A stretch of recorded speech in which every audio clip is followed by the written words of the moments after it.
An IndyCar weekend is so much more than just a car race. It's a festival of colors, celebrities, and excitement. The real excitement, the drivers and cars themselves. We're ready for the command to start engines. Gentlemen, start your engines.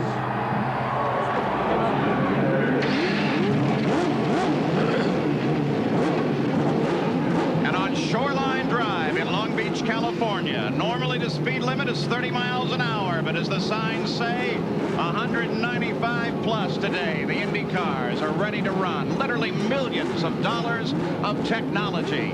Now each engine roars into life. A moment of anticipation for the crews now gone, because sometimes these high-powered racing engines don't start like yours and mine. But in today's world, they're all ready to go running. And we're looking at the drivers seated in the cockpits as they anticipate the day that lies ahead. Throughout the great history of the Toyota Grand Prix of Long Beach, two names have dominated these streets, Andretti and Unser. In 1986, young Michael Andretti topped a star-studded field, earning his first IndyCar victory. 1988, Al Unser Jr. led 72 of 95 laps to claim his first win at Long Beach. In 1989, the younger Unser collided with the elder Andretti Mario. Al lost a nose wing, but went on to claim his second straight win. And last year, Junior proved he is indeed the king of the beach, winning his third consecutive Toyota Grand Prix. And this year, the king is back, looking to make it 4 in a row. But Michael is here as well, tired of second in the points fight. He looks for his first 91 win on the road to a championship. And Mario Andretti, a 4-time winner on these streets, hopes to regain his Long Beach crown. They are not the only challengers here. John Andretti arrives after his first career win. The 1989 PPG Cup champion Emerson Fittipaldi is always dangerous on street courses. After serious injuries, Scott Pruitt continues his comeback in his All-American True Sports machine. They all come prepared, but they'll chase one man, the king of the beach, at the Toyota Grand Prix of Long Beach.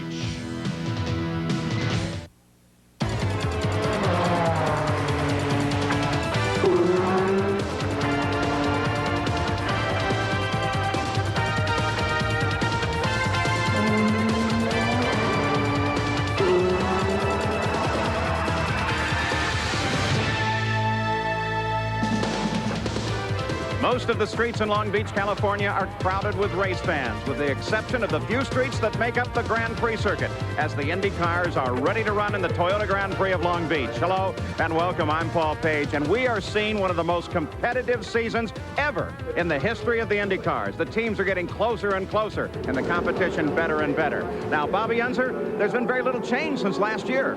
Well, Paul, the rules really haven't changed since last year, with the exception of allowing carbon fiber tubs into the chassis. Now, what we're really looking at is an evolutionary car. The major change is the experimental gearboxes. They're transverse gearboxes used by the Penske and the True Sports team.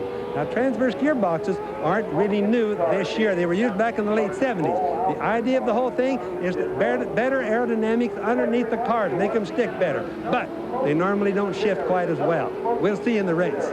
Now, our coverage here today, leading up next week to the race at Phoenix, and then, of course, the 75th running of the great Indianapolis 500. And we're proud here at ABC to announce that we've extended our contract for coverage of the Indy 500 for a number of years. We hope you look as forward to it as we do. Now, Sam Posey, the issue right now is the race here today. How do you see it? Well, I see it as a showdown between Al Unser Jr. and Michael Andretti.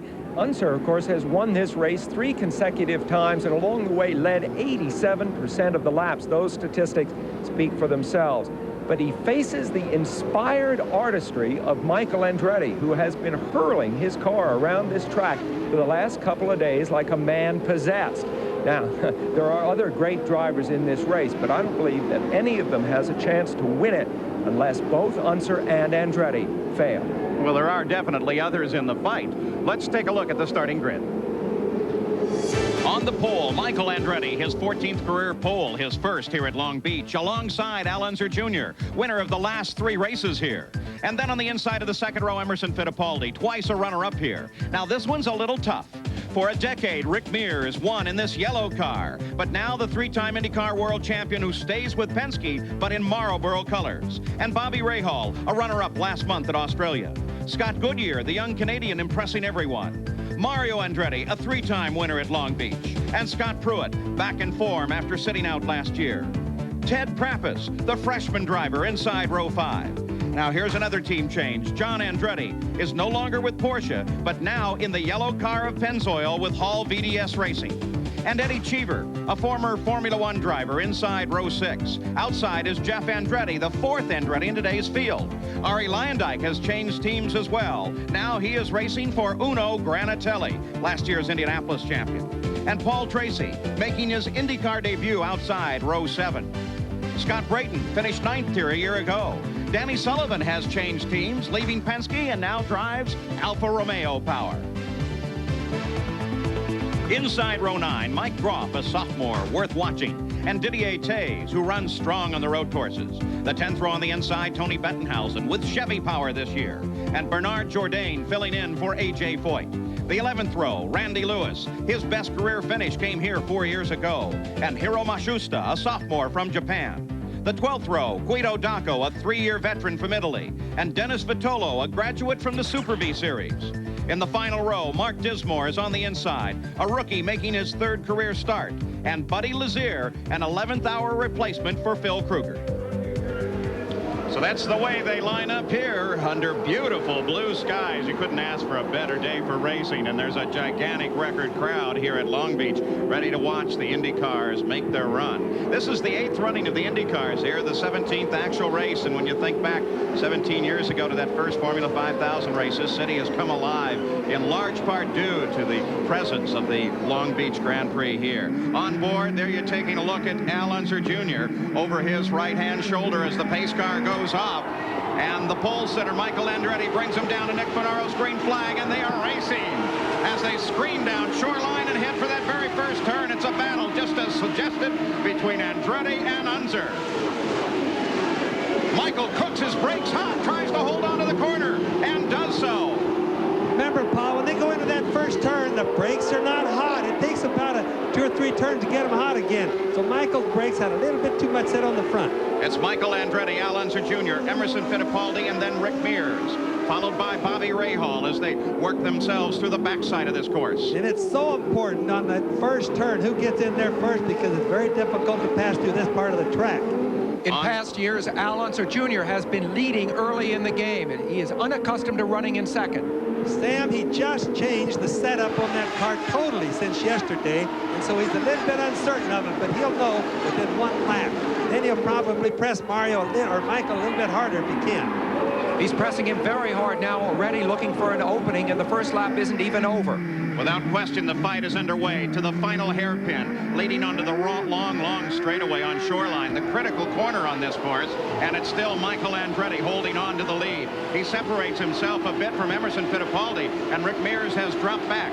But the fight is at the front of the field, and there it is. Here comes Little Al making a move to the inside. He takes the line away from Michael Andretti. Can they hold on? He's got it. It's now Al Unser Jr. in front. Beautiful. That's as good a pass as you're ever going to see. Michael saw the car coming, left the room. He didn't want to end his race right there at the end of the first lap. It just about tells you, Sam and Paul, the Little Al liked the setup that they changed on the car since yesterday. He wasn't happy with the car yesterday. Paul Tracy with a problem as he runs through one of the runoff areas. Here's a young man we expect a great deal from this year. He's had a remarkably good practice session, but now he's caught. He's got to get some course marshals to come back there and pull him away from the wall. He obviously can't find reverse gear. The car should have reverse gears, but he can't find it, so he needs somebody to push him back a little bit. He needs it desperate.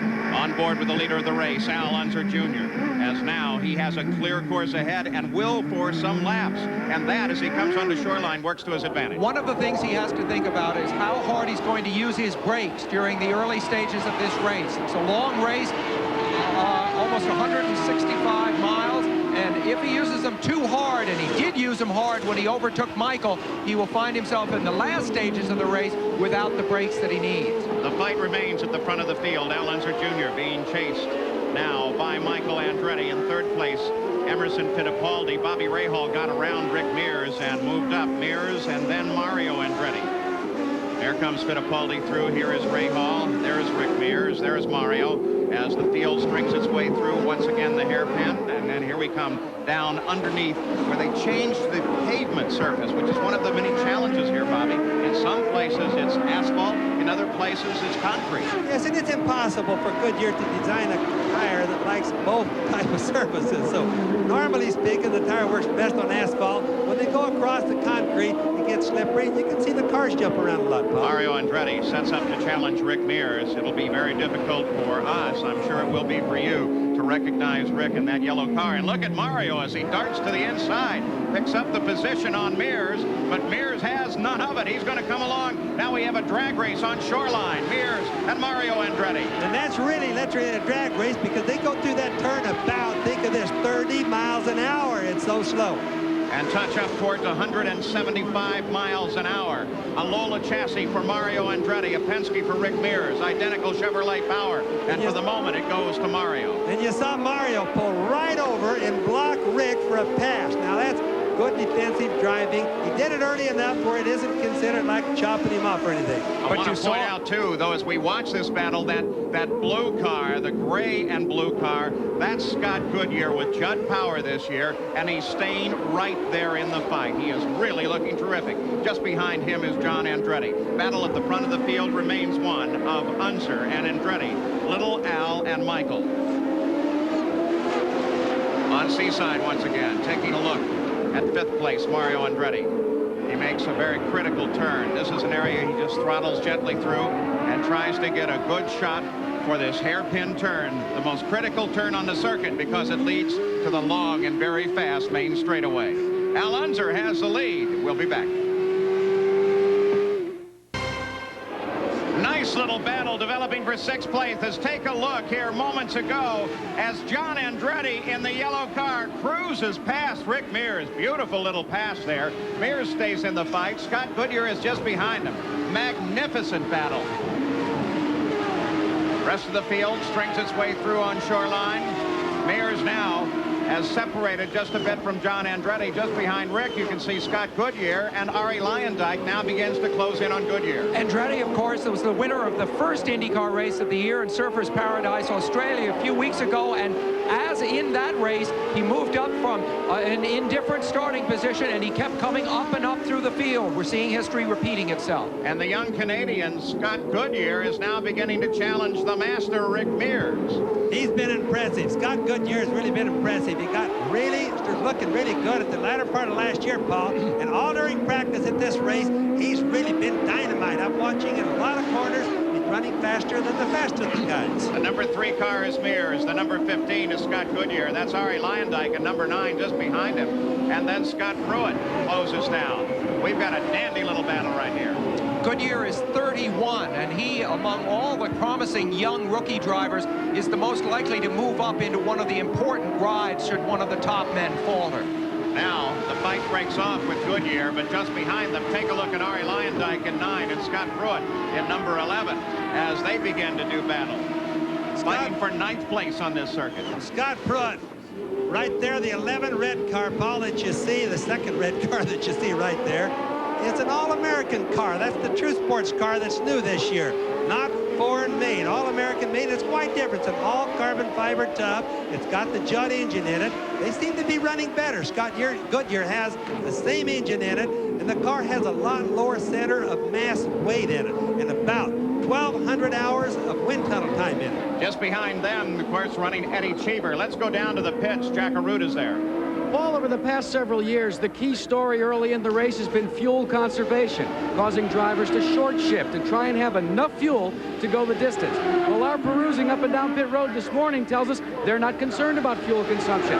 So much so that they've opened the window to the first pit stop from lap 35, for some teams as high as lap 38. Now, there's several reasons as to why in 1991 there's not a fuel problem, and our colleague Gary Gerald can tell us more about that. Jack, it basically boils down to two factors. The telemetry information has gotten so good, so much more information is available, that the teams have been able to tweak the fuel management systems to make them more efficient coming into the 91 season. Secondly, a lot of the teams have made very subtle aerodynamic changes on the rear wings, less drag, getting through the air better. And here at Long Beach, that's critical because of a couple of long, high-speed straightaways. So fuel, for once, may not be as significant a factor as it's been in years past on street courses. Paul? Rather significant story, Bobby Unser. Little Al made a complete change. Yes, he did. The chassis got changed completely from last year. Let me explain what Gary said. He's totally right about it. What they've done is they've taken what we call the wicker bill off the back of the wing. That's the item that makes the biggest drag. Now, they didn't pick up a lot of straightaway speed, but increased their mileage tremendously. And most of the teams have done that already. As Al Unser Jr. drives away just a little bit, the battle is now at second place.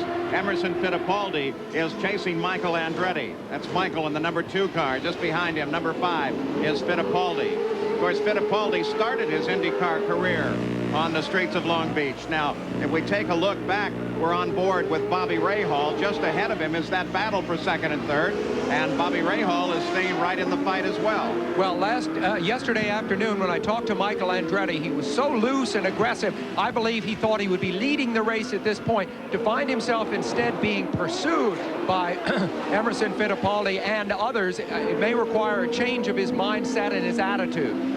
Bobby Rahal right there. Now let's keep in mind also with him that he hasn't had a lot of luck in Long Beach. He doesn't seem to do well with the cement on both sides of him. I have an idea that he'll run. I know he'll run hard because he's a good race driver, but he'll also try to not hit that wall again and drop out of the race today. Interesting point, though, Bobby. Rahal has been running closer to the concrete barriers during practice and qualifying than I have ever seen him. Remember, of course, he is the teammate to Al Unser Jr., so at this point, he is running second in the Gallus team. All right, let's listen to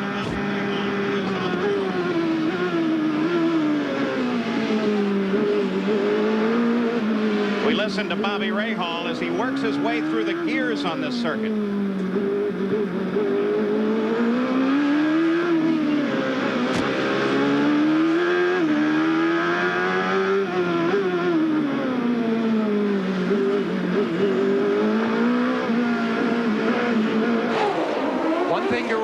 Is the driver sits so low in the car, his eye level is actually below the top of those concrete barriers.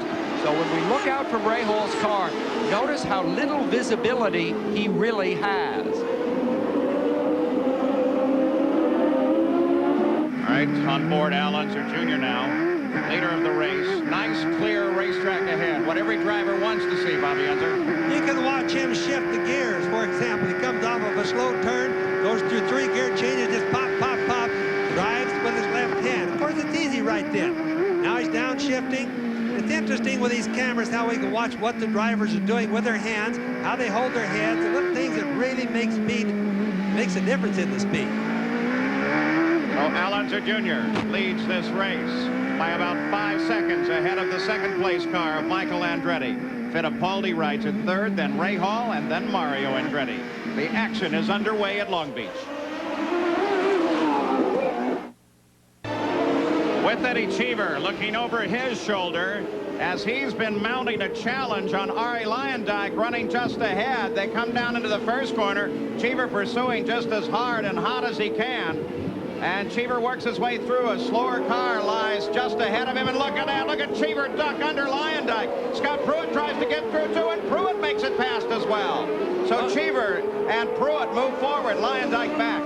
There's a deal where Luyendyk got caught out there, tried to get back in, but the other one had the whole plug before he could get there. 44 car is Buddy Lazier. The leader of the race is Al Unser Jr., who is well out in front now and looking right at a 4th consecutive win here at Long Beach. But Michael Andretti, who's about 6 seconds back, is still certainly in a position to strike at the leader. Yes, but the showdown that I referred to before the race began, here's Tracy almost making a bid on Mario Andretti. Consider that, Paul Tracy, a rookie, looking to pass the veteran Mario Andretti. Of course, he is a lap back.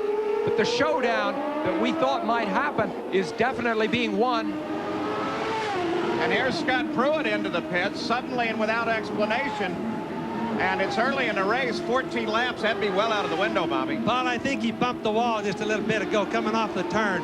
The car slid out just a little bit, and he just barely bumped the wall with it, and they're probably bringing it in just to check it out. Pruitt was so badly injured just over a year ago. His legs, his feet, his ankle, just terrible injuries. He was in pain for months and months. Let's go down there, Gary Gerald. Well, we just came running in here, and just as we arrived, Scott has killed the engine, and now they're talking with him. They were working, and the concern was on the left rear side, and the crew continues to work right there, but the engine is off. He had some problems in the opening race at Australia. They've got early problems here at Long Beach, Paul. But remember that magnificent run in the IROC. Now, the pass for the lead that you saw today was a result of drivers overtaking one another. With today's tip from the cockpit, here is Sam Posey. Outbraking another driver is a quick, decisive way to pass. And in some places on the track, it is the only way to pass.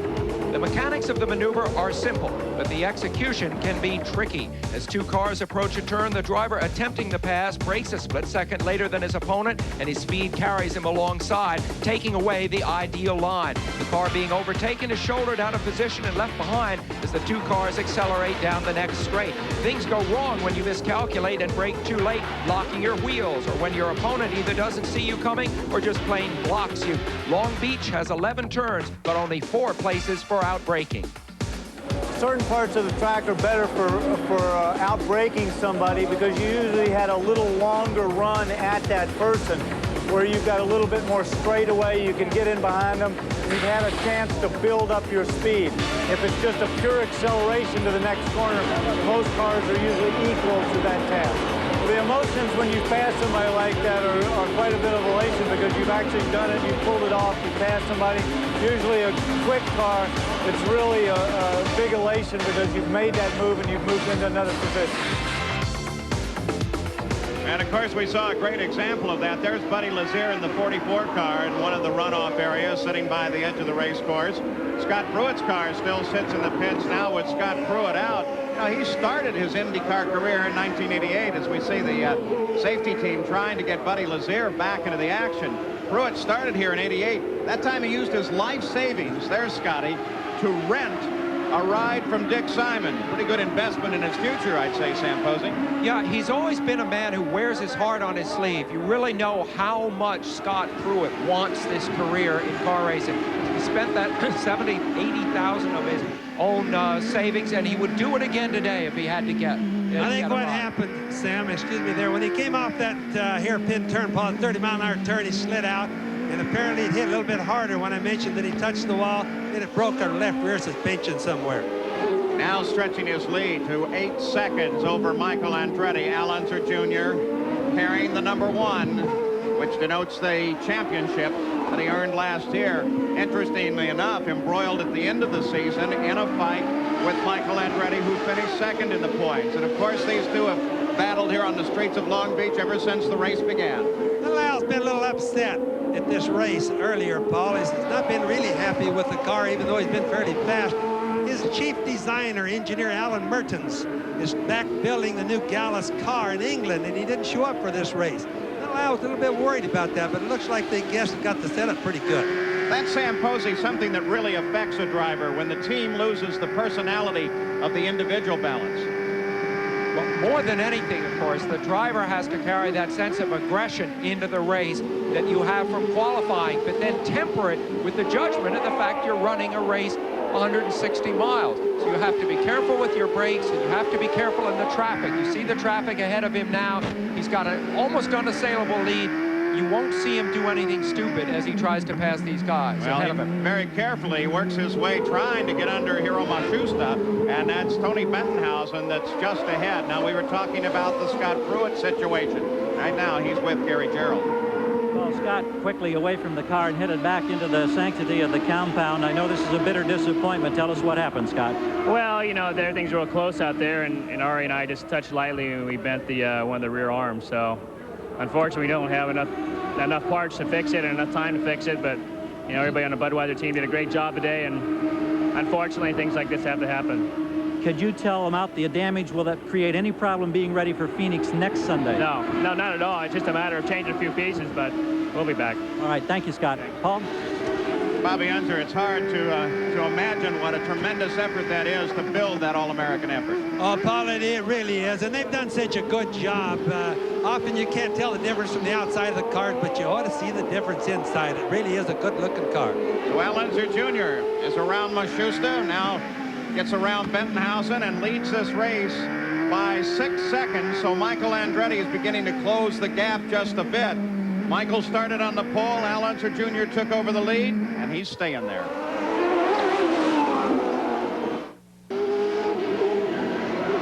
The 50 car is Mike Groff. Mike Groff off the edge of the course. Now that white smoke would suggest to you that it's steam, and that might tell you that it's a turbocharger, not a fire. He's not like he's in real danger, Bobby. Oh, it's like the engine looks like it probably blew, and it's getting like water and oil into the turbocharger, and just keeps smoking because the turbocharger runs 1,800 degrees. 7.5 seconds. Al Unser Jr. leads Michael Andretti. Remember, Michael started on the pole. And then Al Unser Jr. took over the lead on the second lap. He's been there ever since. 22 laps of the 95-lap scheduled distance, which would put us about 10 laps away from the very first pit stops. He has led so many laps here before that he is doing something. It's almost like deja vu. He's experiencing something that he has done before many, many times. Well, Al Unser Jr. rides in the lead. We asked him, what is the key to the fact that he has been so incredibly successful in such a very short time? The main key is Rick Gallis.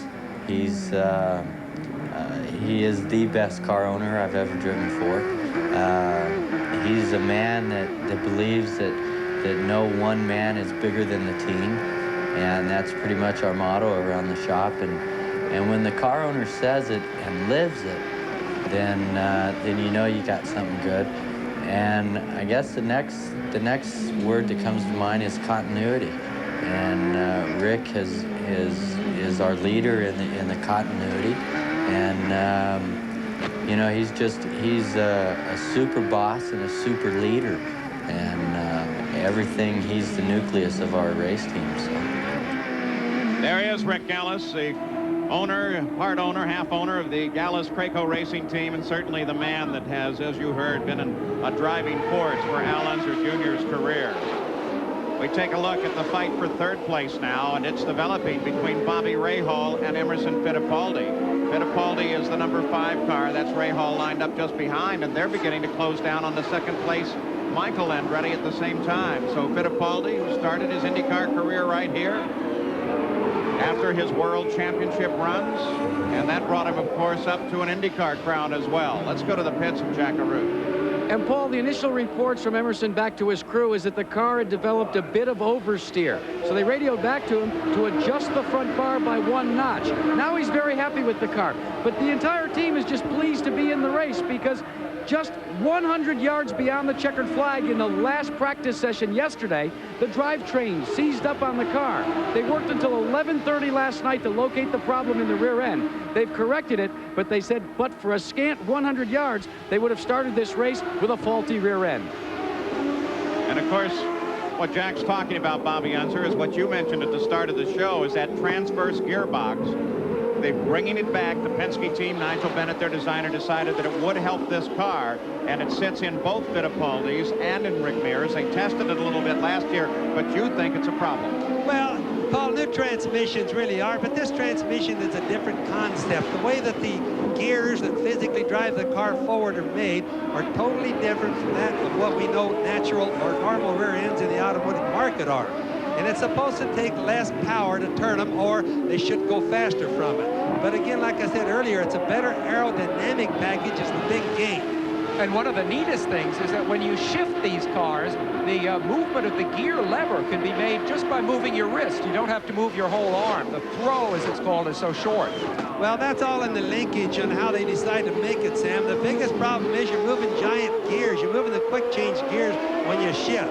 And it's different from a normal transmission, so the shifting has always been a bit of a problem. 25 laps of the 95-lap scheduled distance are complete in the Toyota Grand Prix of Long Beach. Al Unser Jr. is looking at a possibility of a 4th straight win, but there's still a tremendous distance to go here. And we're coming now within a window that the teams would hope to get up to lap 36, but reality would really say lap 33 for the first pit stop. Well, remember that at Surfers Paradise in Australia a few weeks ago, Al Unser Jr. was piling up a lead like this too, and he tangled with another car, and that was the end of his race. On board Eddie Cheever, who runs down in the field in 9th position right now, and just behind him is R.A. Lyondike, the Indy champion, trying to catch up. And just in front of him is the 15th car of Scott Goodyear. And on the fuel stops again, Paul, everybody should remember that when they pit without a yellow flag the first time is going to tell us the personality of the race as far as fuel goes. What are the teams thinking of? Because nobody will really tell you ahead of the race. They're all having their own plans and they want it to be a secret. But after they make their first one, we'll be able to tell the people what their thinking is. Tell you what, talk about that transverse gearbox as we continue to watch this battle for 8th place. Eddie Cheever closing on Scott Goodyear. They certainly, both True Sports and Penske, have been incredibly secretive about that gearbox. They don't want anybody to take a look at it. Now Scott Goodyear ducks inside Paul Tracy, who is running off the pace in 19th position right now, and that gives Eddie Cheever a further challenge if he's going to catch Scott Goodyear. Just one more quick thing on the transverse gearboxes. Ironically, back in the late 70s, they were made, designed by a guy by the name of Pete Wiseman. Today, in the year of 1991, they're still made by Pete Wiseman. Well, the Penske gearboxes, according to their release the other day, indicated that everything except the actual casing is now made in their shops in England. So yes, there's Eddie Cheever. Except in the True Sports car, the Wiseman gearbox is made by Pete's son, Chris. Second generation gearbox man, as you see Eddie Cheever get by Paul Tracy. Eddie Cheever, incidentally, spent the winter almost in complete solitude, he's told me, writing, of all things. A real thinker, Eddie Cheever. Eddie Cheever drives on to Shoreline Straight, trying to chase those that lie in front of him. The most important of those is Al Unser Jr. He is now 8 seconds out in front of the 2nd place Michael Andretti. Emerson Fittipaldi runs in 3rd. Bobby Rahal is 4th. Mario Andretti is 5th. Dennis Vitolo, Buddy Lazier, Scott Pruitt, and Mike Croft are all out of competition. We'll be back with more. Whale of a battle continues for 8th place as Eddie Cheever is climbing all over the back end of Scott Goodyear. We're on board Eddie Cheever's car, and that number 15 car is holding him up pretty good. Well, what he's going to have to do is try to outbrake him, and there are only, as we said earlier, about 3 or 4 places on the track that are ideal for that. They're not in one now, but they're coming around to a very bumpy straightaway, and if he tries to outbrake him on the inside, you'll see the car really rattle around. It's at the end of this straightaway. There's Cheever behind Goodyear. You see him pull out. Up, moves to the inside, tries to get the line away. They're both hard on the brakes, and Cheever takes the line, holds him off, and grabs the position. Well, you say one thing he knew, he could count on Goodyear. Goodyear's maturity. He's a young man, just 31 years old, but he is a mature racing driver who wouldn't jeopardize both of them by pulling across in front of Cheever. And as we saw long before that pass, going down the front straightaway, where we thought the pass would happen because it's a Chevrolet engine, Cheever's car versus the Judd engine in Scott Goodyear's car. Now, normally you'd think they'd have about 20 more horsepower in the Chevrolet. But here's the other battle as they run in traffic now and move around Mark Dismore. Michael Andretti in 2nd place, Emerson Fittipaldi just behind, and then Bobby Rahal. So a nice little fight. Boy, look at Dismore. He saw the leaders coming and said, whoa, I'm out of here. Onto the hairpin now. 2nd place, Michael Andretti. You watch from on board with Bobby Rahal. That's Fittipaldi just ahead. This is a track, Paul. It's very hard for a guy being lapped or a slower car because the faster guys are really so much faster, and the turns come so often he can't see his mirrors that often. This is the fight on the circuit. 31 laps are complete, 95 laps, 158.5 miles, the scheduled distance. Rahal has got to be in a terrific mood right now, Paul, because it's the best he's done at Long Beach in a long time this early in the race. Remember, at Surfers Paradise, the only other race so far this year, he finished a strong 2nd. So in many ways, if you think about the points battle, it's really Bobby Rahal that's leading the points battle overall right now.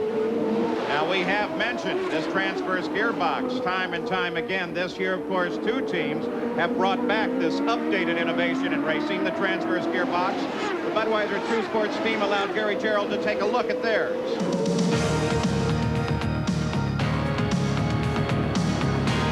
One of the things that's unique about the American-built True Sports IndyCar is a transverse gearbox. Now, gearboxes on IndyCars are always found at the rear of the bodywork, generally underneath the rear wing. The conventional access when they change gears would be from this position right back in here. But with a transverse gearbox, the whole package, which is housed back up underneath this blanket, and they're a little reluctant to let us show you too closely just what it looks like, has been turned 90 degrees. It's shifted so that the access is no longer from the rear. The access is now from this side or from the opposite side. Two major advantages for the transverse gearbox.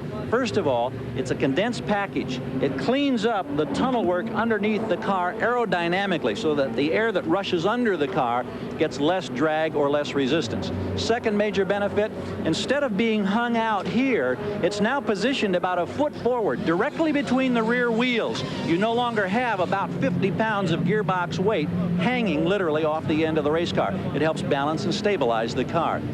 Transverse gearboxes have been successfully developed in Formula One racing. They've been used in years past in IndyCar racing, but now they're being reintroduced on the True Sports entry that Scott Pruitt drives and on the Penske cars for 1991. We're seeing transverse gearboxes back in IndyCar racing.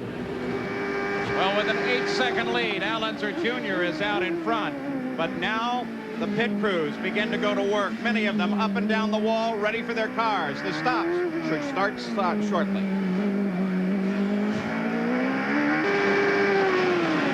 Well, Al Unser Jr. has about a 9-second lead over Michael Andretti. Both those cars anticipating pit stops. Here is Emerson Fittipaldi in for the Penske organization. He was running in 4th place when he hit the pits, but of course he's falling steadily behind. When they whiz past at 175 miles an hour, a stop, even as quick as it may be, can be incredibly costly. Generally, the stops in a road course, and this one was 14.5 seconds long. Look at Rahal. Hey, Rahal handles up Arie Luyendyk and gets in the middle of that battle with Scott Goodyear as Rahal tries to work his way. He's running in 3rd place, so what he's doing is up trying to lap Goodyear and has gotten around Luyendyk. Now the cars should be handling the best right now, Paul. They're going to handle because they're all getting ready to make pit stops. They're really light on fuel, so the cars are light. They can brake late, zigzag in and out of traffic. Really good. Let's go to the pits and Jack R02. Paul, the activity is beginning to heat up in the Michael Andretti pits. Here's why. Both cars are very loose. They are going to come in within the next lap or so. Both cars are going to make adjustments to the right front wing. For Mario, it's going to be 1 turn, but listen to this. On the left front wing for Michael, they're going 2 full turns. That's a big, major adjustment. See Michael Knight there kind of making a gesture. They've been waiting for him for the last several laps. Mark Dismore no longer under full power on Shoreline. He'll try to limp that car back to the pits if he can. They pushed Paul Tracy's car past just a few moments ago. It was also not under power. So 2 more casualties of this race, as now in the pits themselves, Al Unser Jr.'s crew is already over the wall. John Andretti's crew is over the wall. And the Newman Haas team is ready for both their drivers, Michael and Mario Andretti. As he comes on Seaside and makes one of the last 3 turns, here's Eddie Cheever into the pits out of the Ganassi stable. And this brings him in right on lap 36, so the fuel mileage is exactly what they would want it to be. Cheever was running in 7th place as he came into the pits here. Now you notice they can change. They're changing tires, Paul. Normally they can change 4 tires in the time it takes to fuel, so the driver will always get new tires. It makes it handle better. Leader of the race, Al Unser Jr. is in. Here's Gary. We're watching an award-winning pit stop team in action. The Gallus Craco crew servicing Al Unser Jr. They've changed the tires. They're waiting for the fuel. They're down off the jacks. This is an excellent stop. 16.2 seconds cleanly away, the leader of the race. But of course his lead was only 9 seconds. And Al Unser Jr. relinquishes the lead. But remember that Michael Andretti, who picks it up, has not yet stopped. Yes, and let's keep in mind one thing. There's John Andretti in the pit. One thing that happened to little Al's car, I hope somebody caught, they changed the front wing also, Paul. Looks like they're all making their little chassis adjustments. Little Al got like a half a turn less. John Andretti in the pits. There is Bernard Jourdain, not A.J. Foyt.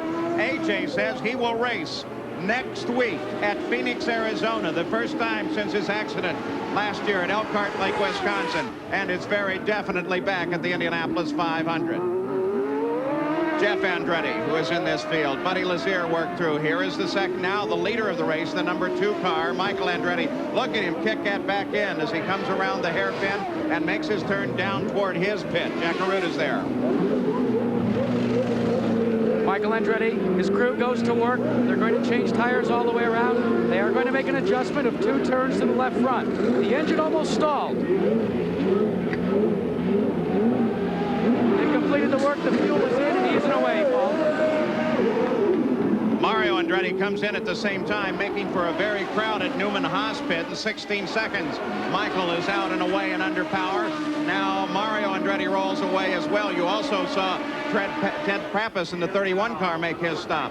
But as Michael Andretti comes out, you see on the course the closing of Emerson Fittipaldi, who comes screaming down alongside. And Michael Andretti now has to hold off what is a challenge for position.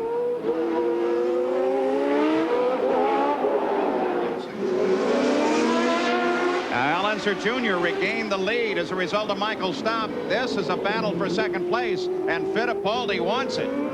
Well, it's a tight battle, and it's a question about who's going to have the best brakes. Both of them are heavy right now, Paul, and it's really, you could see when Michael came out, he wasn't too sure of it, but he's now getting back up to the speed he had a little while ago.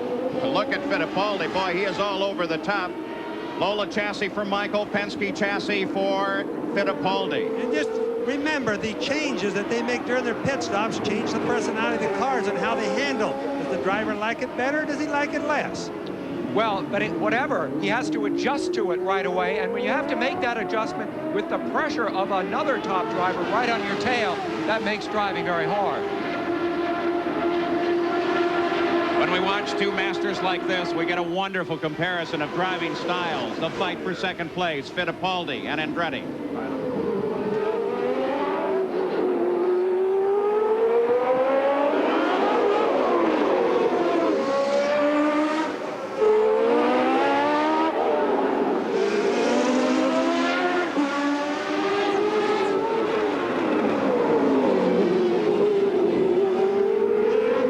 Remember that Emerson Fittipaldi has achieved what Michael Andretti dreams of achieving, that is to say, the World Championship. Very much Formula One racing is on Michael's mind for this year. He's hoping to be part of the McLaren team next year with Ayrton Senna, and that's something that he is thinking about every lap.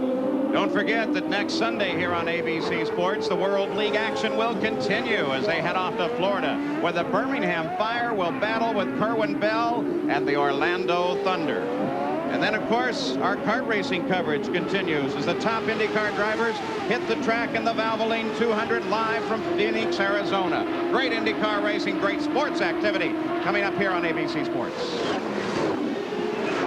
Fight for second continues. Fittipaldi trying desperately to get around young Michael Andretti, but Michael's not having any of it. No, Paul, if you remember, they said that Michael was going to need some changes to his chassis, to his wings when he came in the pit stop. When he first came out, he's being very cautious and careful. Now he's back up to speed, and it looks like Emmo's not running up on him like he did a little bit earlier.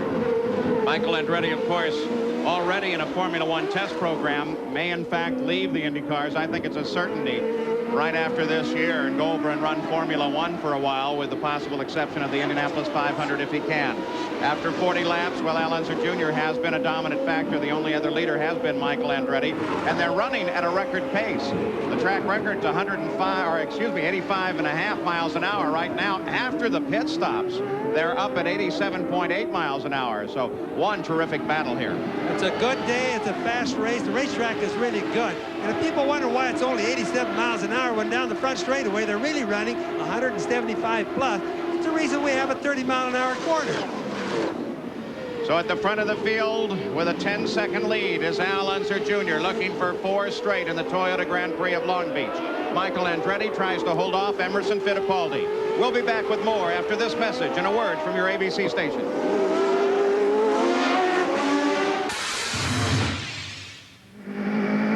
Al Unser Jr. runs 9 seconds, almost 10 in the lead, and just tosses his car anywhere he wants on this course. I'm amazed at how much he's kicking the back end of the car around. In fact, all of the cars seem to be running a little bit looser this year. The driver's capable of doing a great deal more with him. Up through the gears for little Al. thing to really watch for the right front tire on the inboard cam as it goes through the turns. You can see where the pressure of the tire, where it really is pushing. Now watch, it'll go dark right in the center through the turns, and then as it gets on the straightaways, you'll see it get light. And you'll see that on all the onboard cams, and that determines how much camber they put in the right front. That 37.5 in the center of the steering wheel tells Little Al what his flow meter ought to read when they want to make a pit stop. There's Shelley, Sir Little Al's wife, as she watches from pit side right there on the scoring stand and listens to the radio not far away in the PPG hospitality pen. Many people can watch on television. Here's Jack R02. And they've got all the large screen TVs decked out in here, and one of the honored guests that's watching everything from inside the PPG tent is A.J. Foyt. A.J., Bernard Jourdain turning the wheel today, but Phoenix coming up. Will you be at the cockpit? Well, we're still talking about it and talked to Dr. Trammell today, and we're wanting to, but we don't know if we're going to be released yet for Phoenix at the present time. How are the feet? Indy is the thing that's so very important, though. Indy for you, that's where you want to gear to. Well, that's quite true, and that's what we're working for. And if anything slight would happen at Phoenix, and we didn't get time to go out to test like we wanted to, so I'll be there, but we don't know if I'm going to drive yet or not. Do you want to know what a four-time winner of the Indianapolis 500 eats? Oh, a little melon, a little pineapple, and get this, 2 big brownies. Well, A.J. Foyt is looking fit. By the way, you remember last year at Indy, they made him Dr. Foyt, an honorary degree from the Rose-Hulman Institute. Well, this morning, the U.S. Navy made him a captain. Boy, I hope they don't give him a battleship. Paul, you know, it's hard on Foyt to be hurt like this, to be laid up. In all of his years of racing, he's been hurt, of course, but never this bad. It's really a new thing for him. Laurel, up to the 45th lap, so we're approaching the halfway. 95 laps of scheduled distance. Al Unser Jr. led 39 of 41 laps that he ran in Australia. Today, he's 43 of the 45 already run. He's led 82 of 86 laps in the two races that he's run this year. What a remarkable young man. He's coming back here as the champion and intending to show it to everybody. Look at the race still going on between Michael and Emo. They've just been going at this thing tooth and toenail for a long time, and neither one of them given up. Nice fight for 10th place as Ari Leyendijk in the number 9 car tries to get around Scott Brayton in number 22. That's Randy Lewis off the pace just a bit, that runs ahead of them. So they have to contend not only with their own battle, but be able to pace themselves to that car ahead. Ari Leyendijk in that bright red car, number 9, right there. Living now in Scottsdale, Arizona, owns an art gallery featuring sports art. He spends his day, half of it at the art gallery, half of it at the race shop. I talked to him the other day. He's rail thin. I think he has the body weight of a marathoner. And he said he can't put on any weight. He works out all the time, but he just can't gain any weight. He's in incredibly good shape. That car, Ari Leyendijk's, is Vince Granatelli's car, and Morris Nunn, a guy that we watched take Emo to so much success with the Pat Patrick team, the engineer. Morris Nunn on that car right there now. Of course, that's Vince Granatelli and Bob Tesacker together on that machine. And Leyendijk, you know, if he's at the art gallery half of the day and at the shop the other half of the day with his evenings, did you know, Sam, that he collects Ferrari models? Apparently has an incredible collection of them. In fact, he was bragging about it. Right now, he's going to try to brag a little bit on the back of Scott Brayton, but he doesn't get it done. Now the next opportunity to pass really doesn't come until the end of the shoreline straight. Here, the idea is simply not to lose time when you go through that hairpin. The chance of passing there is slim to none. Well, just impossible to do, Paul, but, you know, they all try it. They're all there just in case a guy snaps, but you can't pass there. Well, what you see, though, again, is a situation where if a pass is made, it's going to be made under braking. You see him? What he's doing now, Ari, is giving Scott, he's given him a signal. He's saying, I'm here. Because he wants to make sure that when he does make that effort to pass, he takes that deep breath and goes in deeper than Scott Brayton, that Brayton sees him coming and they're not both put out. Don't you think Ari's just trying to fake him and get Scott to drive where he can get around him the next lap? That's what's really well, that too, right? That number 3 car is Rick Mears. He is in 6th place, so in the race he is ahead of this battle, but at the moment running behind them on the racetrack. And this is a position for Rick where he really has to be very careful, because that fight might be so concentrating on one another they don't even know a faster car is there. That's absolutely right. You remember what we said earlier, Paul? The turns come so often and so fast here, you have very little time to watch your rear view mirrors. The front of the field, Al Unser Jr. He's led all but actually now 3 laps of this race in a spectacular run, looking for 4 in a row here in the Toyota Grand Prix of Long Beach. Rick Mears back on style. This is when you're thinking to yourself, if you're Rick Mears, you're looking through your little black book and you're saying, I know Arie Luyendyk is a driver that's going to notice me coming. I'm not so sure about Scott Brayton. That's the kind of thing he might be thinking now. Let's get a pit update from Jack Arute. Paul, as you look at the front 3 positions, Michael Andretti and Al Unser Jr. seem to be very confident with their fuel load. The same is not the case, though, in the Penske pit of Emerson Fittipaldi. They have radioed to their driver that they are just right on the money on fuel. But remember, he pitted on lap 35, 2 laps earlier than Unser and Andretti. So they could be right on the ragged edge in terms of fuel as this race winds down. This has been a remarkably safe race, as you see that Mears was able to get around Arie Luyendyk and thread his way through. Now he has to handle up Scott Brayton just ahead. Scott, there it is. Rick Mears just ducks to the inside as Luyendyk wisely takes a fast outside line there and lets Rick come on through and move up. Rick's the guy that supposedly has been the oval track expert, not too good at road circuits, but we've watched him getting better, and that's because his feet were hurt in Canada. Now, Rick is doing a lot better now, but as we watched him through the practice... Oh, Mario with a problem. Mario by the edge of the course. Doesn't look like anything. The car looks in good shape. Maybe it's just a pull-off. The safety team is there. He's been running 5th. A solid performance. This has got to be a major disappointment. It's stuff like this that really affects the championship. We'll see whether he has a mechanical problem or whether he's just trying to get him. He doesn't seem too excited about it, so I'm inclined to think maybe he has a mechanical problem. Sam, it's stuff like this that doesn't just affect the championship, it really affects Mario. A career, possibly. We know we're looking in the last few years of his career now. Let's get an update on the problem here from Jack Arute. Well, it was very simple. Mario Andretti radioed into his crew that the engine started to misfire. A big backfire, and then the engine just stopped. Oh, what a terrible... Look at there. Look at disappointment. Well, you know that Michael will be passing him and wondering what's wrong with Dad. Mario Andretti tries to catch his breath as he tries to get his car out of harm's way at the edge of the race car. So Mario Andretti joins the rest of those done for the day. Paul Tracy, Mark Dismore, Mike Groff, Scott Pruitt, Buddy Lazier, and Dennis Vitolo all already out. And the battle resumes as Arie Luyendyk finally makes his way around Scott Pruitt. So that fight is now resolved as well. At the front of the field, the fight remains Al Unser Jr. in a race that has only seen one slight brush with the wall, and that was Scott Pruitt. As far as any kind of accident, none at all. 50 laps complete, 95 the scheduled distance. We're past the halfway point. Al Unser Jr. is definitely on his way.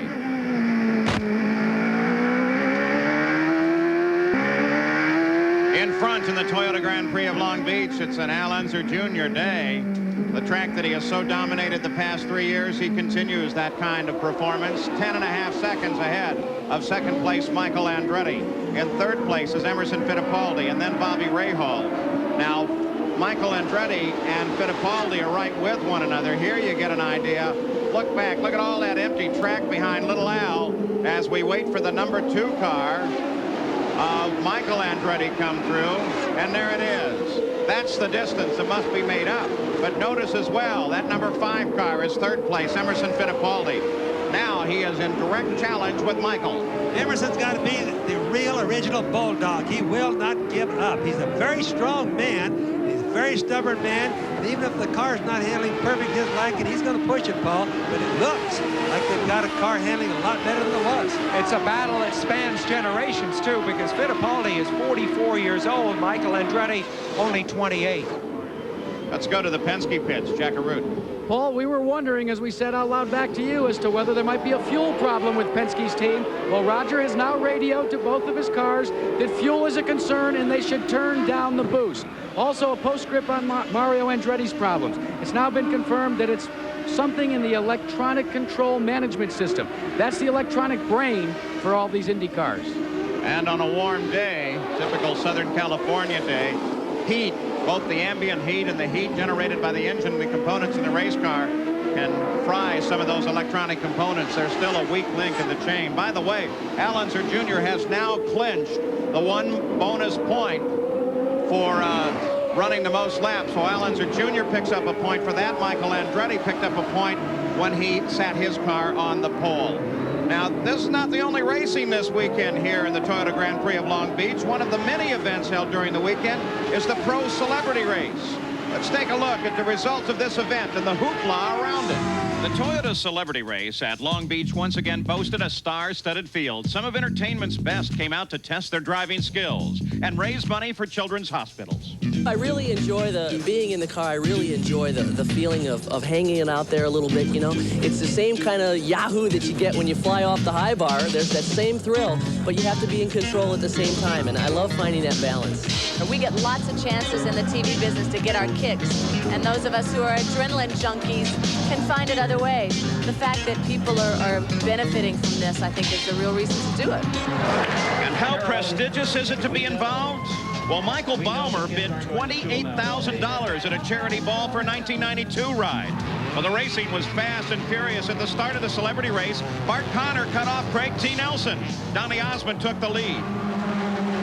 The pros got off to a smoother start 45 seconds later.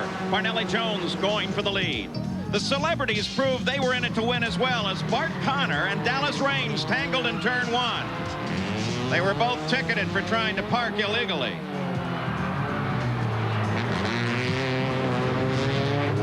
And then there was Sir Jack Brabham battling with Dan Gurney. As they headed for a turn, Brabham forgot it was there, locked his brakes, and ran off the course. As the checkered flag flew, Donnie Osmond took the win, chased to the line by Mark Wallengreen, and the coach, Craig T. Nelson, in third place. They were all in identically prepared Toyota Celicas. Parnelli Jones was the top pro finisher. And as Donnie received his trophy, he looks forward to strapping on the helmet again and defending his Toyota crown. Now there's the top 5 celebrity winners in the top 4 positions. And then, of course, Parnelli Jones takes the pro win. Danny Sullivan runs in 15th place. New colors for him, Alfa Romeo Power. Danny, of course, turned down what it became John Andretti's ride in the Pennzoil car, and that car won the season opener in Australia.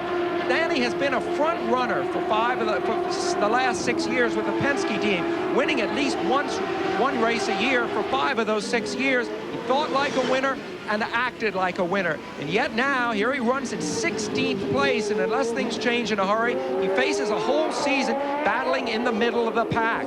Insiders to the sport understand that his car is still being developed, but Danny, more than any other driver, has legions of fans outside the sport, and they may think that it's Danny who's losing his touch. So it's going to be a tough season for him. But Bobby, I know what you're going to say. He has sort of a golden parachute. Well, he certainly does. And just a quick note on that. It's rumored, to show you how serious Alfa is into the racing, that they pay him $1.8 million, just the driver's contract, and that their yearly budget, Sam, is $30 million.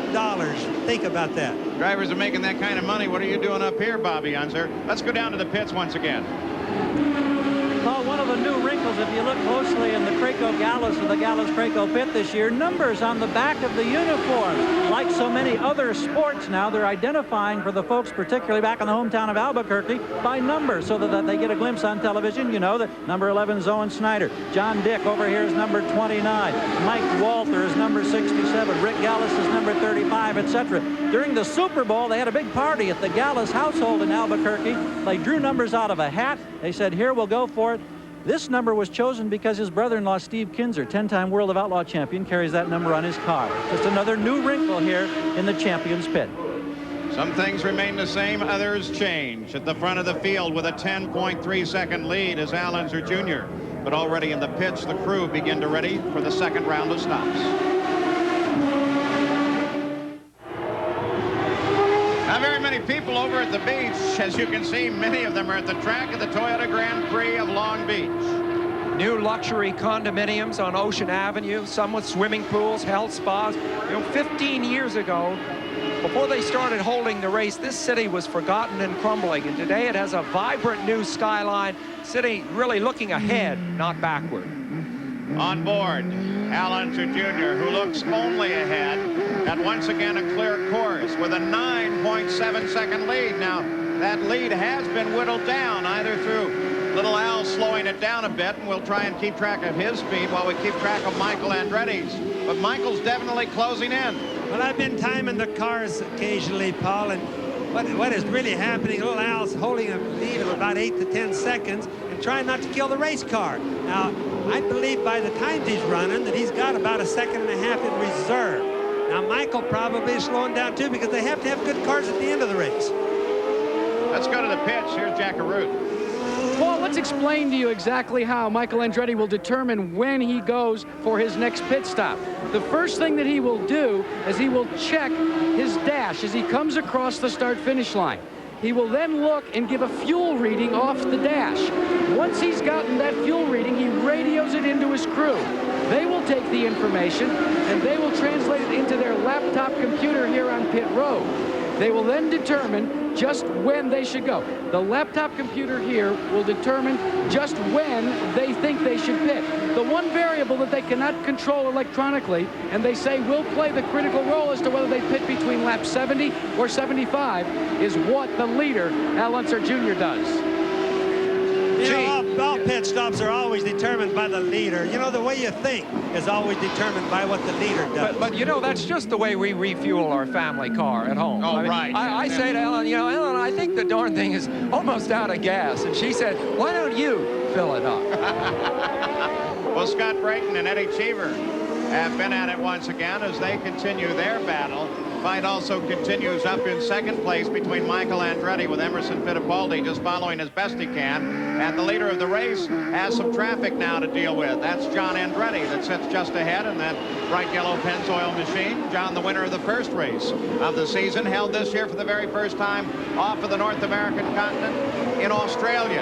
Yeah, the teams loved it. And John Andretti running 6th now. It's interesting that if the race ended right now, how would the championship stand? Turns out that he would be tied for the championship lead with 28 points with Bobby Rahal. Rahal now running 4th. That's something on Al Unser's mind, too. Still running at a record pace, 87 miles an hour. The record's 85.5 as Al Unser Jr. takes the opportunity to duck under, hit the brakes a little bit harder, get there first, and get around John Andretti. That means John Andretti is having problems with his brakes, or at least that he is babying them, because Al Unser Jr. cannot outbrake John Andretti by that big a margin under ordinary circumstances. Sam, you're wrong. That's the one thing that little Al has got going for him above everything else that he has as far as being a good race driver.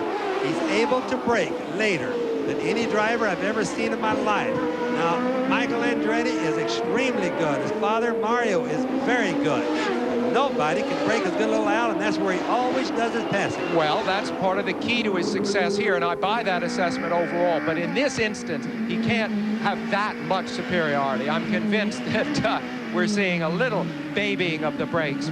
We take a look at those out of the race. Bobby Unser, you and I were talking about this. The classic diagram as we ride on board with little Al is that you get all of your braking done before you turn the wheel. That's what they teach in the schools, and that's probably a pretty bright way to do it, because if you're on the brakes hard when you try and turn, the car is going to turn well. But a guy like little Al brakes all the way into the corner. He does, Paul, and the trick and the secret to the whole thing is what we saw when he passed John Andretti is to brake as late as possible. But I don't mean when you start your braking. I'm talking about don't brake with a lot of pressure real early on when you first hit your brakes, but try to make the graph or the line go right down to where he's actually turning going into the turn. And he's got exceptionally good depth perception, and this is what works for them. And may I add that this is only done by a limited number of the top championship drivers in the world, not to be tried in your passenger car. I think it's something it's inherited. Let's go to Mario Andretti's pits. Well, Paul, we've already told you that the problem with Mario's car was the ECM, the electronic brain. A very disappointed Mario Andretti is with us. First of all, Mario, what were the track conditions like? We've got a blistering pace so far. Conditions were good. You know, it's a perfect day weather-wise, and the track is quite clean. So, yeah, the lap times are incredible. When you get no warning, and it seemed as if you didn't in the cockpit, the disappointment's got to be double when it happens. Well, what can I tell you? You know, it's very disappointing indeed. But I had a little problem with the second set of tires we put on. But other than that, you know, the car was a lot better than it was in practice. We had a big problem in practice. I think we solved that at least. Well, the Kmart team still has one guy to cheer for, and that's his son, Michael, and he's out there trying to chase down Al Jr. Thank you, Mark. Mario Andretti moves from driver to spectator and, in fact, will root for Al Unser Jr. Bobby Rahal, he runs in 4th place. Guys, next Saturday here on ABC Sports, 3 o'clock, 2 o'clock Central, ABC's Professional Bowlers Tour continues with the $160,000 Tums Classic. And then at 4:30, 3:30 Central, ABC's Wide World of Sports has a great heavyweight bout. Undefeated Riddick Bowe battles Tony Tubbs live from Atlantic City. Plus the road, the Kentucky Derby, heats up with the Wood Memorial Invitational presented by John Deere Lawn Care Dealers. It's all next Saturday here on ABC Sports. Mario, I think, will root for Michael, but there is conjecture that if Michael gets a Formula One ride, that Mario might abandon his career here and go over and spend the summer with his son. I hope not. I think no, they won't do that, but I think we need to also mention that Michael wants the ride, but he doesn't really have it yet. He's in a testing contract. If they like Michael, which I certainly think they should like him, he'll leave, but otherwise he's here. Well, 66 laps are complete. Calculations going on in the pits. We'll be back with more of the Toyota Grand Prix of Long Beach after this message and a word from our ABC stations.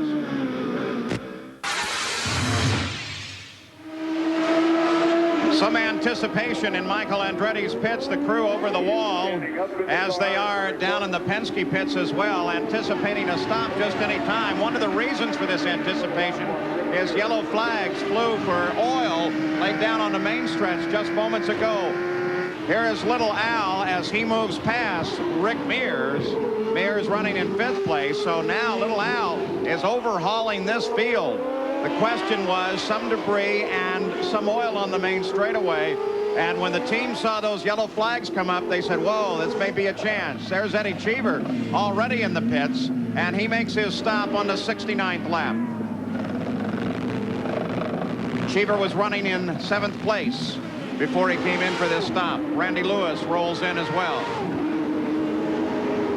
So he checks his mirrors. You notice that roll of the head. He very carefully looked at both sides because he doesn't want to make any sudden moves in the pits under the possibility that somebody is running down on top of him. And now he comes into the pits. You also saw him reach up and pull a tearaway off of his helmet, which helps clear his visibility on board with Al Unser. Based on the pit stop previous, Paul, it would appear that most of them, at least the cars are running up front, are going to spin about 65 laps, but now we're full course yellow. It's going to change all the strategies. There's Little Al. And Al Unser Jr. jumps into the pits. Everything changes right now. Little Al's 15 seconds ahead. The stop should run 15 or so. But, of course, there's roll in and roll out. Michael Andretti should, in fact, take the lead, but Michael Andretti comes in as well. Al Unser Jr. rolls away just as Michael Andretti hits the pits. And John Andretti, there's the cause of those yellow flags as John Andretti up against the wall. Here's Jack Arute. Well, before the display of the full course yellow, Michael Andretti determined that he was going to come into the pits. Michael's away. Let's go to Gary Gerald. Gary? And they finished service on Emerson Fittipaldi, and this is a quick stop, Jack. It was right around 11 seconds, but problem on pit road. Terrible crash. It looked like the Andretti car for a second there as he came over the top of Fittipaldi. On the exit, we had just mentioned that it is Michael, and Michael got way in the air, but he reaches down, takes the steering wheel off. He's okay, but boy, it looked like he got high. Just exactly what we talked about just moments before that, and how careful you have to be when you jump to the pits so very quickly. Look at this. It's going to be a confrontation, I think. Michael Andretti runs back down the center of the pits. That car sits there, and Michael goes right for the Penske pits. Yeah, you bet. Well, it's really too late for any arguments. I know he's mad. It's really sad that it has to happen. Look at him. Look at Michael right there down in the Penske pit saying, what were you thinking? What happened here? Michael Andretti, who was definitely in the fight. Here is Fittipaldi. As he started to move away, they waved him out. He pulled out and pulled fairly wide as he came out to avoid that pit in front of him. And there came Michael with no place to go, hit the brakes. Fittipaldi didn't have much choice, though. Well, there wasn't any choice. That was, in a way, an unavoidable accident. It's a serious accident. It almost got Michael on his head, but what would Fittipaldi do? He just gave everybody else enough room. He came out, Unfortunately, he squeezed Michael in, but it was not an intentional thing. Well, there's the first substantial incident of this race, as an angry Michael Andretti makes the long walk all the way to the pit entrance where his team is. Let's say you're looking at it from Andretti's standpoint. He would say that the Penske men should not have waved Fittipaldi out. Correct? Sam, that's not true. That's maybe what he's thinking, but it's not true. Fittipaldi left plenty of time ahead of time.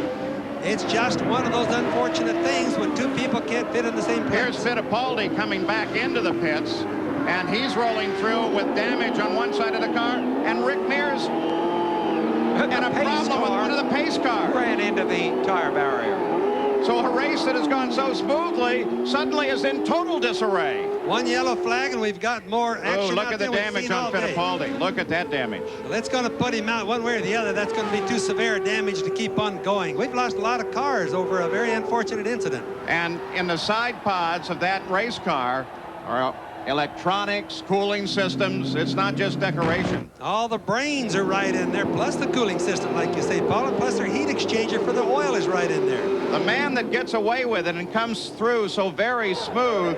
Look at Michael. He doesn't believe it. Nowhere to go. The double flags, of course, means we have a full course yellow as the field lines up behind the pace car, and we will come back to a restart as soon as they have all the debris cleared away, both on the track and down in the pits. Al Unser Jr., well, they close up behind him as well. It's going to be quite a finish.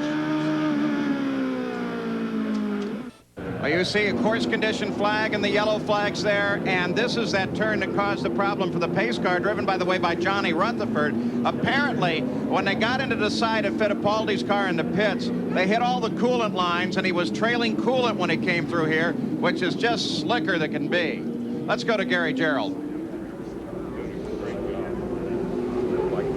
And finishing a conversation with Jim Hall of Hall VDS Racing is John Andretti. And John, unfortunately, was the man who created the yellow situation to begin with. Now, what happened from your standpoint? Well, I was just going down the front straightaway, and pretty much you can sleep through the corner because it's easy flat and in top gear. And I was talking to Larry on the radio, and then just as I quit talking to him, I picked up a real hard vibration. And I went to declutch, not knowing what it was, and just slow down. And the thing just spun around on me, so I don't know if we had a failure in the left rear or what, but something happened in the left rear of the car that you know, got me around. And so in the space of two races, you've had the full gamut of emotions, euphoria in Australia and disappointment here. We wish you well next week in Phoenix. Well, I hope we can get back on the other end. All right, John Andretti. Paul? Well, three of the Andretti clan are out, but it's been a good day for Mario's youngest son, Jeff. He's currently up to 9th place. Under yellow, Al Unser Jr. leads it. There's the pace car off, so we're ready to go. See the yellow flags come down. That means the green flag is up. And we're back to racing on Shoreline Drive. They come up to speed.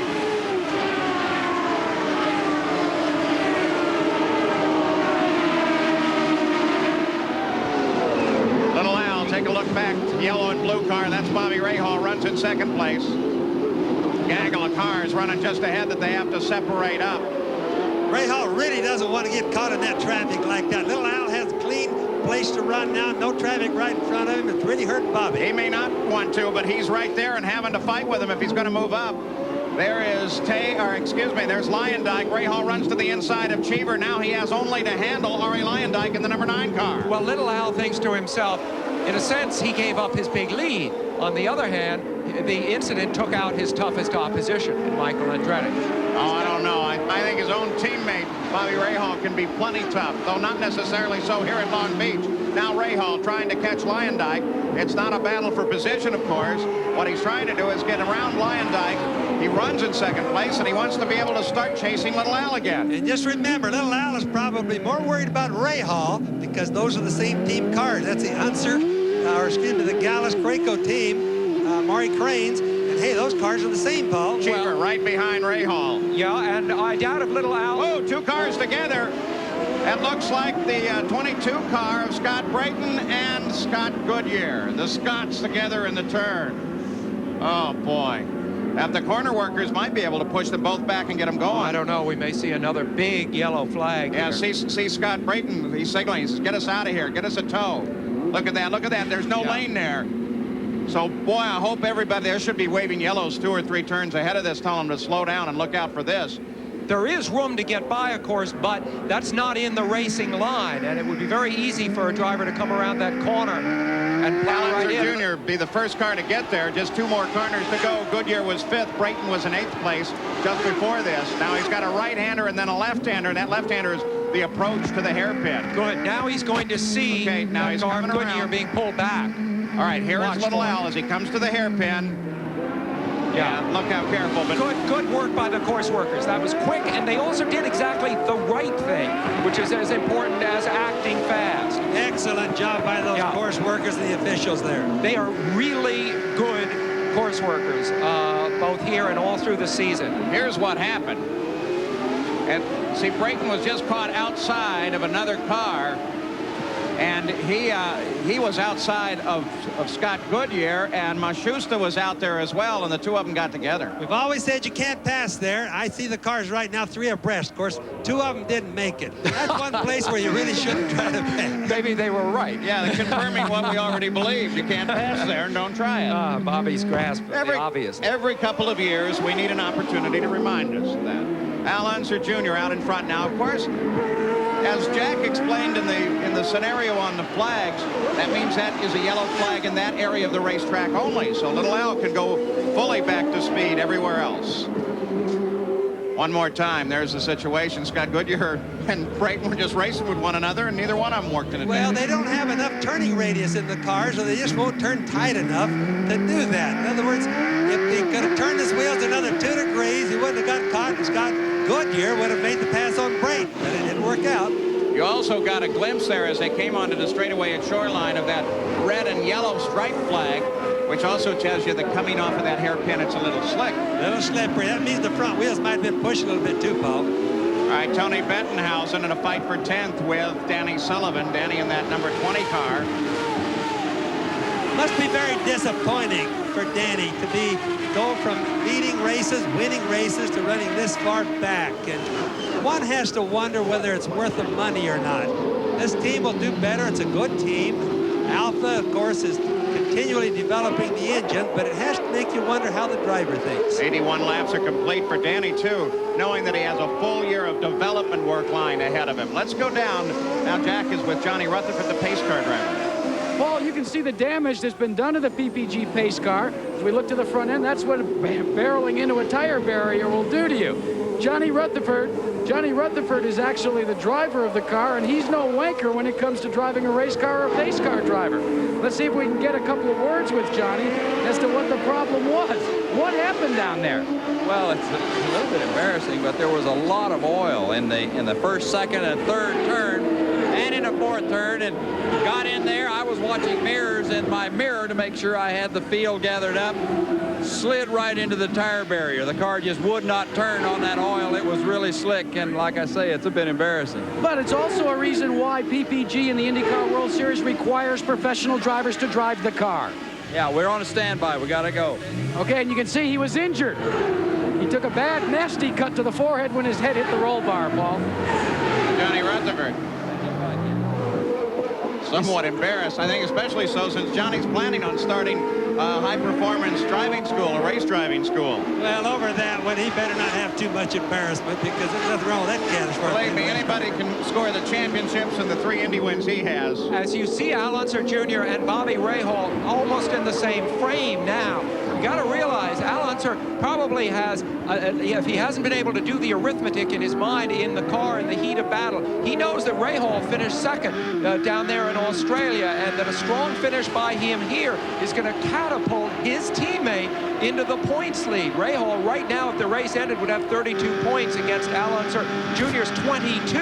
And you know, in some ways, you battle the other guys, but you also battle your teammate for supremacy within the team. Well, he just gets clear of Scott Brayton. He has Ari Leyendijk ahead, and once he gets clear of that, disappearing around the corner just up there, that's his teammate, the leader, Al Unser Jr.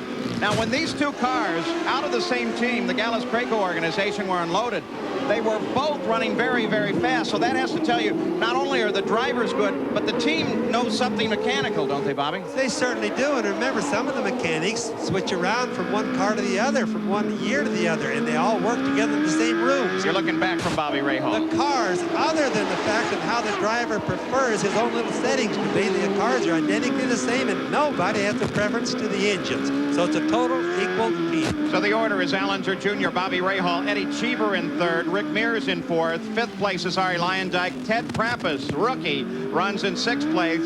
Scott Goodyear, prior to the incident, was running in sixth. He's fallen back to eighth place. Scott Brayton now runs just behind Scott Goodyear. So the Scots still together on the course. See the view, of course, from Bobby Rahal's car. Remember, he finished second 5 times last year, and he began this season by finishing second again. He now runs second. I would think if you run second enough times, you're going to get it before long. Going to get it. Exactly. The 31 car, that belongs to Ted Prappus, who comes out of the ARS series. They now call it the Indy Light series.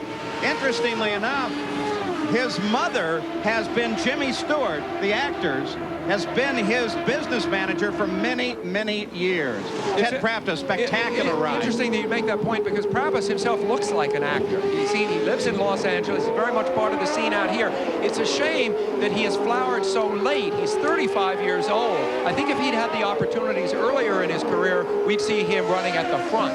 Nice guy. We had a luncheon the other day as part of the ongoing festivities here in the Toyota Grand Prix of Long Beach. And we kind of made him the pivot of a lot of teasing, and he took it very, very well. I don't doubt, though, he's going to get even with me when it's all over. Did you watch on board of the little Al? Go around the track with the people, or let the people watch him on his shifting. You can tell whether he's going forward with his hands or back with his hands. For the first time. Give you an idea how many times they shift and how easy it is and how quick it goes. Get a glimpse there of Scott Goodyear just behind little Al. You notice he doesn't have his left front wing, so that confrontation with Scott Brayton cost him a little bit. Yeah, Bobby, what I was going to say is for the first time that shifting is being done with some real urgency, because little Al is under attack for the first time in the race.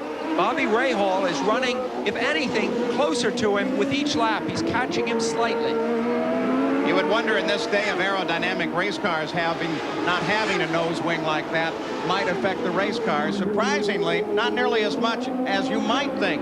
Remember that Al Unser Jr. tapped Mario Andretti a couple of years ago, bent his ring almost vertical, and then he was still able to go ahead and yeah, but that was so late in the race. I wouldn't want to drive one wing distance. The reason for that is that the wings don't really work an awful lot at 60 miles an hour and slower, Sam and Paul.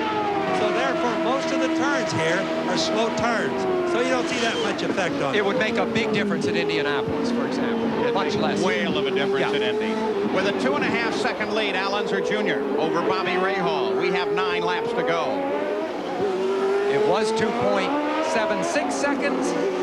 From the lead to second, it is now 2.50. The question in the closing laps will not only be speed, but it will be interval, and how much Bobby Rahal will have to overcome in regard to other traffic that might separate them. And everybody keep in mind, there's no necessity for more fuel. They've all had their last fuel stops. We knew that a long time ago. Well, also, of course, Bobby, if he were able to close up, would have to make the pass, and it would be the father and mother of all passes. So for a while, it has been a dominated race by Al Unser Jr., but now with several most unusual incidents, his teammate Bobby Rahal is beginning to close in. It should be a fight to the finish. We'll be back with more of the Toyota Grand Prix of Long Beach right after this.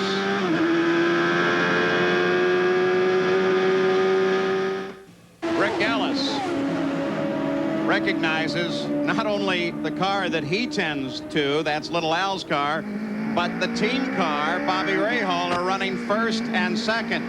And now you wonder if those two teams are going to talk to each other. They're all in the same garage, but boy, they've got a battle going between them. I'll bet they're loving it. Let's go to Gary Gerald. Well, Barry Green, Paul, as you're well aware, is the guy who calls the shots with Bobby Rahal. Barry, how much communication between you and Rick Gallis and the opposing team you're chasing? Well, we've been pretty busy, Gary. You know, it's a tight race on fuel. We've been running right on the ragged edge, you know, and so we've been busy in our own pits, but right now we're racing each other, so we're just doing our own thing. You're down to within a couple of 2 to 3 seconds consistently with time running out. Is there enough muscle in your mind to overtake Unser? Well, you know, Al's running really hot right now, and Bobby, he's run the best race I've ever seen him run here. He's scheduled, he paced himself throughout the whole race, right on the fuel schedule, and I'm really pleased to be right where we're at. Yeah, he could beat Al. I'm sure looking in his mirrors. Ray Hall was second 5 times last year. He was second in the season opener in Australia. Is he going to be second again? I'll tell you what, if he continues just running in the position that he's in, he will leave this race with the points lead, and Bobby Rahal has never had the points lead this early in the season, even when he won both of his championships. Well, neither one are going to give up. Rahal's going to push harder. As Sam said earlier, hey, he's second place all last year. He wants a win bad. The interval widens just a bit, but Bobby Rahal is still in pursuit. Rick Mears runs in 4th place in a little battle with Arie Luyendyk. Well, look at Rick Mears get sideways coming off the corner there. That's Eddie Cheever just ahead of him. Yeah, he's pursuing Cheever for position. That's why Mears is so inspired suddenly. 3rd place at stake. Mears pursuing Cheever. Not just 3rd place, but in the season-long battle, those PPG points are at stake. Now you're on board with Eddie Cheever. Rick Mears is just behind and closing. Earlier, you said that Rick Mears had, in your mind, a reputation as an oval driver. He certainly does, but don't forget, in the early 80s, there was one time when Rick won every road race in the season. He's very good on road circuits. He just had a problem with the speed. Is the only thing that held him back, I think, Paul. Scott Brayton, Scott Goodyear, 15 and 22. Nice battle for 7th place as well. Boy, Brayton almost bobbled it. Front end pushed a little bit on him. Remember, these are the 2 drivers that tangled about 10 laps ago. Both of them obviously not injured enough in that tangle, the cars, to keep them from running hard now. Scott Goodyear's car, number 15, is slightly lame. You can barely tell it. And at least he's better being in the front. In other words, if he was where Scott Brayton was without that wing, it would hurt him a lot more because of the disturbed air behind the other car. Leader flashes across the line. 4 laps to go for Al Unser Jr. Bobby Rahal about 3 seconds back. This fight continues between Scott Goodyear and Scott Brayton for 7th place. Up touching 178 miles an hour on Shoreline Drive in the Toyota Grand Prix of Long Beach. There's Scott Brayton. For the moment, the fight breaks off. Surprising that Scott Goodyear, who should be down on aerodynamics, can stay in front. Let's go to the pits and Gary. Green and the Rahal team. Rick Gallis here now with Al Unser. Can you account for the dominance on this circuit now nearly 4 years long? Well, my team's done a good job, but Gary's not over right now, so far we've dominated it pretty good, and Al's a heck of a race car driver, and the team do a good job, and we like this racetrack. He's suited for it. Your biggest concern on these remaining laps? Just that something crazy doesn't happen, whether somebody gets in the way or something, but whatever happens, happens, but we're real happy right now. I'm happy for Bobby, too. That's a pretty good deal. Indeed it is. The thoughts of Rick Gallis, Paul? Well, if they do finish 1-2, it'll be the first time that the Graco team has done it, the Gallis-Graco organization, since they paired up in 1990 for the 1990 season. It's hard on a guy like Rick Gallis, Paul. Just think of what he goes through with 2 cars running 1st and 2nd. All right, this race has a very long caution flag owing to an incident on the course with John Andretti and the contact between Emerson Fittipaldi and Michael Andretti in the pit. So it's running just a bit beyond, not nearly on a race record, beyond the scheduled time. So we're going to be staying with this right to the end of the race. Shouldn't be too long, though. 92 laps are complete, 95 the scheduled distance. And here he comes by to complete lap number 93. Al Unser Jr. And there's Rahal right behind him. For years, we watched the team of Roger Penske dominate events like this, winning and finishing second, too, sometimes. Now, suddenly, and we talked for years, too, about the changing of the guard, the younger drivers coming up to displace the Debbie older Rahal and car owner Maury Cranes. Now I think we're seeing the change of the guard in terms of team ownership. Cranes here on the right, teammate or co-owner with Rick Gallis. These are the new top dogs in the business. Bobby Rahal looks just hoping to catch a glimpse of his teammate ahead. Then he has something truly to judge by. He won't see him here, but perhaps when he gets out on Seaside, this left-hander then a right-hander, And maybe he can see and judge and knows what he has to do. Then the question is, can he do it? 3.5 seconds to 4 seconds. Little Al is ahead of this man right here, Bobby Rahal. And he knows where he is. He's got to push really hard, but he can't mess up, Paul, because the only chance he has of winning is to not mess up and hope Little Al does some way. It's pure racing at this point. Fuel is not a factor. The long caution period gave them all the fuel they needed. Here comes Al Unser Jr. off the corner. Rahal closes in just a little bit more.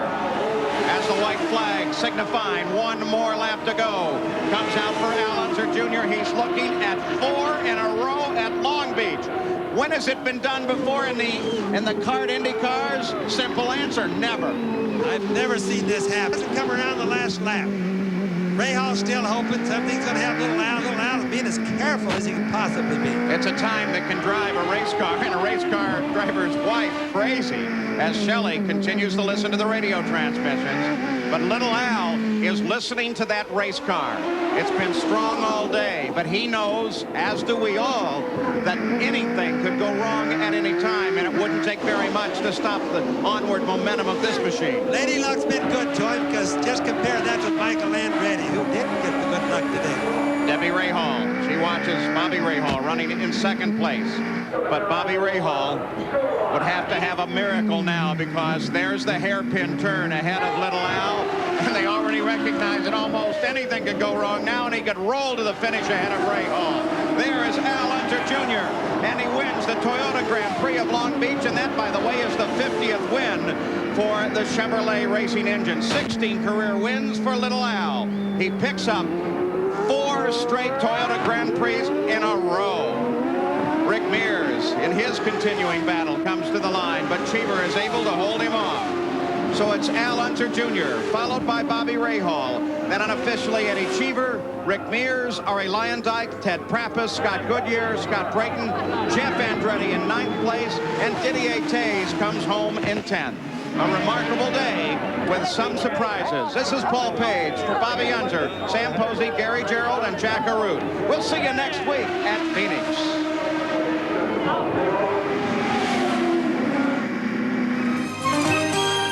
The Toyota Grand Prix of Long Beach has been brought to you by your Toyota dealers and their quality line of cars and trucks. Toyota, I love what you do for me. By Haviland Superior Grade Motor Oil. Get the most out of your car. By Durable Weather Beater Paint, only at Sears, the home of America's craftsmen. And by Goodyear, the choice of every kart Indy team at the Long Beach Grand Prix. This has been a presentation of ABC Sports, recognized around the world as the leader in sports television.